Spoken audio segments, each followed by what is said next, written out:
Assalamualaikum warahmatullahi wabarakatuh. Saya Novaldi Mardika dari kelompok 4. Di sini saya akan memperkenalkan anggota dari kelompok kami terlebih dahulu. Untuk yang pertama ada saya sendiri, Novaldi Mardika, lalu ada Rizky Arya, lalu ada Yuriko Oktavirani, dan ada Fikriansa Bagja Kusuma. Dan ada juga satu lagi dari anggota kelompok kami, yaitu Aditya Fahri yang facecamnya akan ada di penjelasan yang berikutnya. Assalamualaikum warahmatullahi wabarakatuh. Perkenalkan, nama saya Aditya Fahri Parudin. Di sini saya akan menjelaskan bagaimana cara instalasi Mikrotik OS di aplikasi VirtualBox. Langkah awal kita create new. Di sini saya akan mengganti namanya atau menamakannya dengan Mikrotik. Ininya biarkan saja, type-nya other dan versinya other. Next. Untuk memory size-nya 64 MB. Next. Harddisknya yang create a virtual harddisk now. Harddisk file type-nya yang VDI karena kita akan menggunakan ISO. Storage on physical harddisknya yang dynamical allocated. File location and size-nya biarkan saja seperti ini. Sebelum kita memulainya, kita ke setting terlebih dahulu. Di sini saya akan membuat dua adapter ya dengan cara network.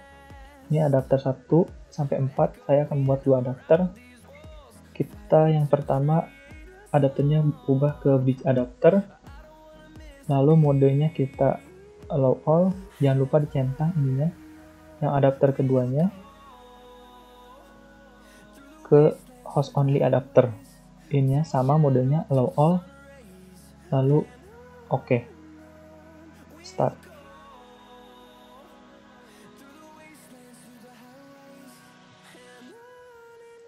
Nah, setelah muncul tampilan ini, kita masukkan ISO Mikrotiknya dengan cara klik folder ini. Kita add. Mikrotik ini ya, open. Kita choose, lalu start.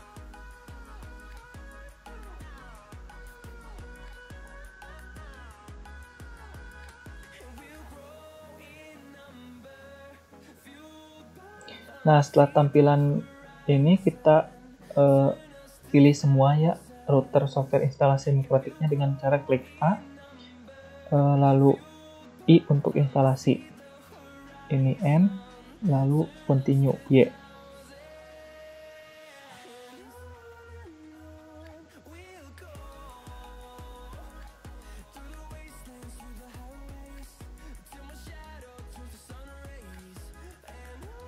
Nah, sebelum kita press enter untuk restart, kita mount dulu dengan cara klik gambar disk ini ya, klik kanan, kita klik Mikrotik, lalu force unmount, lalu enter.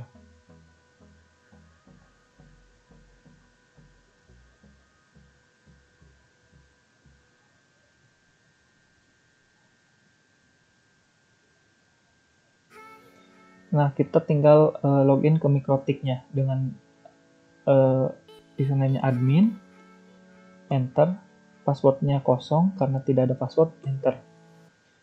Ini N, lalu enter. Nah, ini Mikrotiknya sudah terinstall. Kita akan mengganti adapter tadi ya dengan nama internet dan publik. Nah, ini ya, nama internet header 1 dan 2 ini akan kita ganti dengan nama internet dan publik.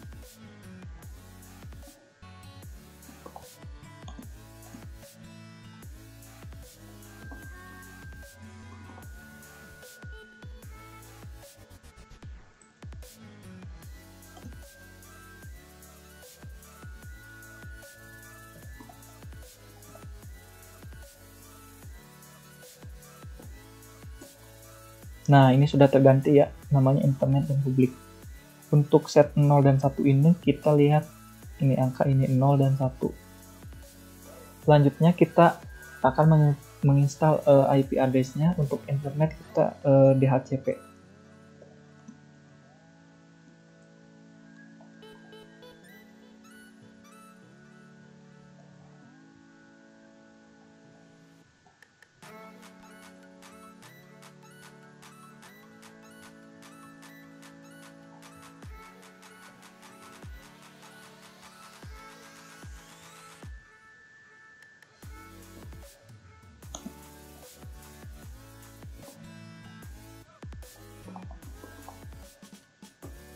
Untuk IP publiknya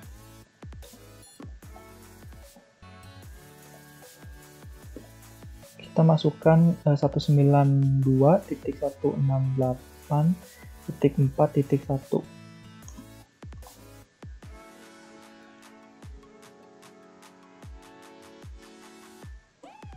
Kita lihat untuk DHCP-nya. Nah, ini sudah benar ya, yes. Untuk IP address-nya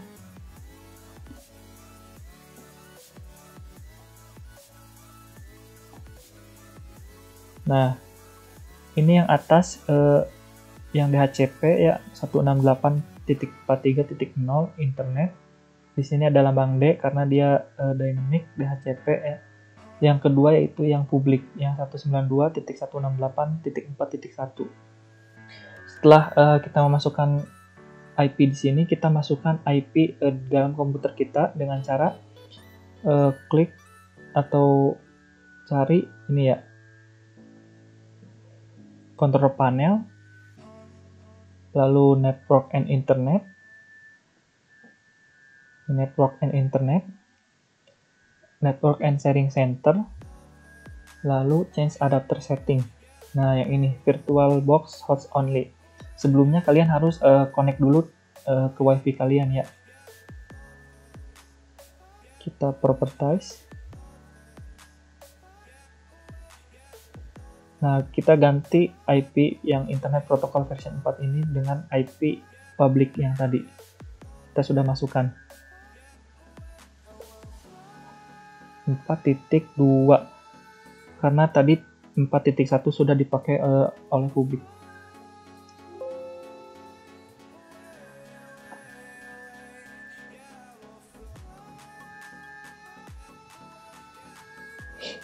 Lalu untuk cara ceknya kita tinggal ping 192.168.4.1. Nah, kalau sudah TTL ini seperti ini, tandanya sudah login ya, atau sudah aktif. Untuk stopnya tinggal klik CTRL dan C. Nah, saya di sini akan menjelaskan tentang gimana cara instalasi DHCP server dan cara pemasangan hotspotnya. Pertama, sebelum kita masuk ke Winbox, sesuai yang di video sebelumnya, kita harus login dulu ke Mikrotik ya. Sebelum bisa login ke Winbox. Tunggu sebentar. Kita harus login terlebih dahulu.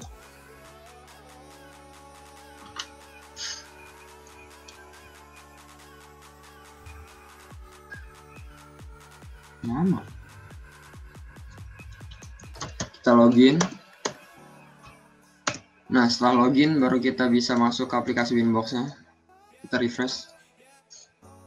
Kita masuk ke IP yang sudah ditentukan. Kalau di kelompok saya 192.168.4.1 yang sudah dijelaskan kenapa IP yang kita dapatkan segini di video sebelumnya. Kita connect. Nah, di sini untuk pengaturan DHCP server, kita ke DHCP server, terus kita ke DHCP setup di sini. Ini pakai yang kedua, DHCP server yang ada ini space-nya yang 0 karena nanti dipakai di network yang ini 1. Nah, untuk select pool ini adalah jangkauan IP address yang bisa diterima di DHCP server nanti. Nah, di sini tuh bisa diisi dari bebas gitu, dari 19.2 sampai .254 bisa di custom, bisa dari .5, .10 dan batasnya juga bisa sampai 500 bisa, tapi di sini kita menggunakan default aja dari 2 sampai 254. Nah, di servernya kita ikutin yang default saja, list time juga yang default. Nah, setelah selesai, kita di sini sebelum bisa menjalankan DHCP servernya kita harus menyeting DNS-nya dulu. Nah, di DNS-nya itu kita menggunakan server yang 8.8.8, terus yang ini allow remote request harus kita centang ya. Nah, jika sudah, di sini kita akan mengatur firewall. Nah, di firewall ini kita ke NAT. Nah, di NAT ini ada tanda tambah, nanti kita tanda tambah. Nah, di sini kan ada general. Nah, di general ini kan ada dua, DST-NAT sama SRC-NAT. Di sini kita pilih SRC-NAT. Terus yang untuk out interface-nya kita gunakan Ether 1 karena kita akan memberikan akses internet ke Ether 1. Terus kita apply. Terus di action kita ganti accept ke masquerade. Nah, kita apply, kita oke. Nah, setelah itu untuk pengaturan DHCP server sudah sampai sini. Ini bertujuan untuk kita memberikan akses internet ke interface ini nih, kedua interface ini. Sehingga nanti kita bisa mengaksesnya menggunakan internet. Nah, setelah setting DHCP yang selesai, kita menuju hotspot. Nah, di sini kita akan setting hotspotnya. Pertama kita ke hotspot setup. Di sini kita pilih Ether 2. Ini sesuai yang tadi kita sudah setting 192.16841. Ini sesuai DHCP tadi yang sudah kita pakai yang defaultnya. Ini kita ganti ke non. Nah, ini kita biarin saja default. DNS server yang sudah kita setting DNS kita samain. Kita kosongin saja yang name. Nah, di sini kita bisa masukin username dan password ketika nanti kita login ke IP-nya. Udah, setelah itu kita menuju ke Chrome. Kita ulangin. Oke, nah 192.168. Di sini kita harus login dulu. Kita masukin kelompok 4. Dan passwordnya kita samain kelompok 4. Nah, tapi kan di sini ketika kita log off ya benar. Nah, kita bisa langsung login. Nah, di sini kita bisa menyetingnya biar tidak langsung login lagi, yaitu di server profile. Terus kita ke hotspot pertama, kita matiin saja cookiesnya. Kayak ini ya. Matiin cookiesnya. Terus kita bisa langsung login lagi. Nah, jadi ketika kita keluar dari server tadi, kita harus memasukkan ulang lagi passwordnya dengan username. Nah, di sini kita bisa men-setting ini ya, nama domainnya di Winbox ini. Kita bisa settingnya di server profile, terus kita di sini bisa setting sesuai nama ininya, sesuai yang kalian inginkan. Nah, kalau pada tugas kelompok kali ini, nama domain yang diminta yaitu adalah hotspot.kelompok, nama kelompok, 4 terus .com. Nah, kita bisa apply, terus kita bisa oke. Nah, kita ke sini, kita log off, terus kita bisa login lagi. Nah, sesuai di sini. Nah, tapi untuk penjelasan kenapa ini begini, nanti mungkin lebih lanjutnya bisa dijelaskan di semester selanjutnya mungkin. Karena saya juga tidak tahu, saya otak-atik, tapi ini selalu muncul seperti ini. Dia tidak bisa menggunakan domain yang kita setting. Jadi mungkin nanti ada penjelasan lebih lanjut dari dosen yang bersangkutan. Nah, untuk penjelasan tentang DHCP server dan hotspot, cukup sekian dari kelompok kami. Kurang lebihnya mohon maaf. Assalamualaikum warahmatullahi wabarakatuh.